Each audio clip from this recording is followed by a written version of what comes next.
Shane, is Clemson one of those teams that, regular season ends or your season ends there in the college football playoff? You find yourself sort of watching them and seeing what they're doing even in a year that you don't play them?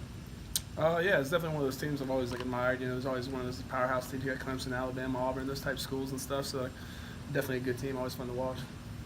When you go into a game like this against an opponent undefeated, number 2 in the country, they have all these gaudy numbers. Do you guys take the approach of they're just another team? Do you have to try and make them seem kind of normal just so you don't go in thinking they're Superman or something? We try to go in every week. I think it's like the Super Bowl. We try to go 1-0 every week. So every new team is the best team we're playing this season. This is the biggest game of our season, and this is obviously more so than others that this is a big game. And I think we treat it as such. We're trying to bump it up a notch. If we're watching film, watch extra film. If you're working out, do a little extra. Just every week we try to do that though.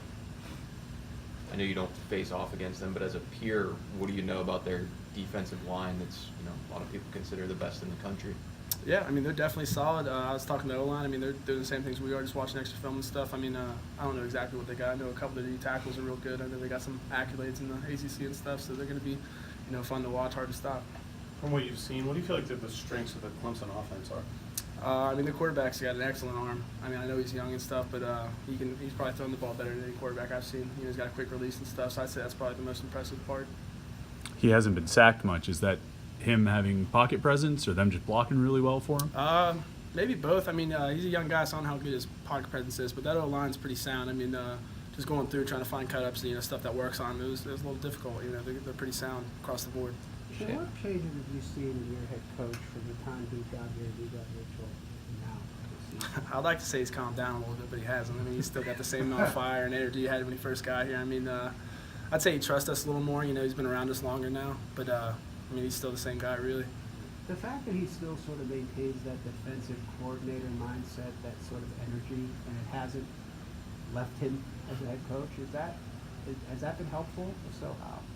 It's definitely been helpful on defense. It's like we got 2 defensive coordinators sometimes. Especially when you do something wrong. You got your position coach and you got Coach Bates, and then you're gonna have Narduzzi calling you later in the day after he sees it on film, hey, what the heck, man? So yeah, just more accountability, I guess. As a team leader, how do you turn the disappointment of Saturday into a championship week of preparation? We put all our losses to bed on Sunday. We watched the film. We try to learn from it. This week there was a lot to learn from. Which can be good as long as we fix the stuff we need to fix. But once Monday hits, it's just a new focus, new week, and got to go 1-0. The 2 other games that you guys have lost big this year, you bounced back and won the next week. Is that a strength of this team doing that? I like to think we're just always on, but obviously we aren't. But I like to think, after a loss or something like that, we can really just rally around each other and just let's get this stuff fixed and get after this next team. Shane, is there much you can use from the upset of them 2 years ago? Not really. If anything, just come out with that same energy, that same mindset. But schematically and stuff, things change. But I'd say we just come out and just kind of worry about us and then do what we can do, and hopefully we can stop them. What's it like to hear a coach talk about getting to the ACC championship game from from his first arrival to actually seeing it come to fruition this year? It's a real special thing. Obviously, that's always the goal every season is to make it to this, this game and win it. Obviously, we didn't just want to make it there; we want to win it. And it's a pretty special thing. Haven't been in many championships at all here at Pitt. So it's pretty cool to be a part of the team that gets to take us there. How much do you feel like, in a lot of ways, arriving to this point where you reach the goal, kind of lays a foundation as well? As much as it's kind of maybe the culmination of reaching the goal, you also are kind of building for the future that it's attainable. Yeah, I'd say the goal will probably reach Saturday night, but it's definitely cool to see some of the hard work pay off.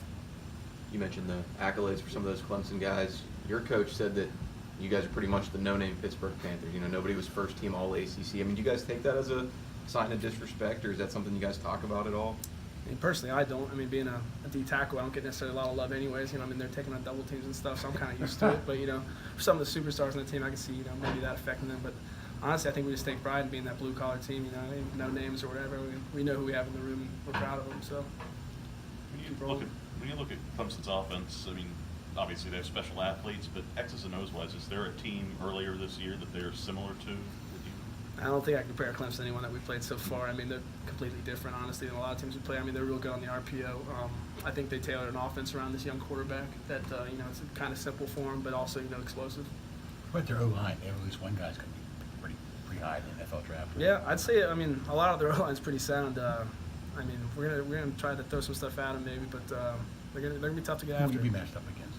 I mean, the 3 inside guys. I mean, I don't know. I think 50's the center, and then the 2 guards are good too. I mean, yeah, that's pretty much what. What do we they have. do that makes them special? It seems like they communicate really well. I mean, they always try to, like you can see it on film and stuff. They're pointing out the blitzers and who they think's coming and stuff. So we're gonna have to do a good job, hiding what we're doing and just bringing some different stuff. As much as you talk about respect, how, even though you know you're the underdog, what was it like to see the line open up? I think it was 24 points at once. I mean, there's got to be a little bit of a chip on your shoulder about something like that when you see, hey, you won your division. You're not a pushover. We're not picked to win many games throughout the season. I mean, a lot of the games we're underdogs and stuff, so I feel like that's kind of familiar for us. I mean, obviously the big point spread there, I didn't realize that, but that adds to it for sure. I mean, it's going to be about us. I mean, it's not going to be about them. We know that. I mean, if we try to make it about them, it'll probably turn out in their favor. So we just got to own what we do and do it well. I mean, you're a 7-win team that is picked to lose by 3+ touchdowns. I mean, that's got to be something you guys use as motivation. I mean, I wouldn't say we focus on necessarily that. I mean, we just know they're a solid team, and we know we have to play extremely well to beat them. So, I mean, it's just, fixing everything that we can do, making everything we do perfect, so we go in there with the best opportunity to win. As Any one of the final for seniors in your room, what's your message been to the younger guys about playing in this game, playing Clemson, whatever this week? We go by a little motto called FIBU. It's forget everyone but us. So we just focus on what we do and try to do it great.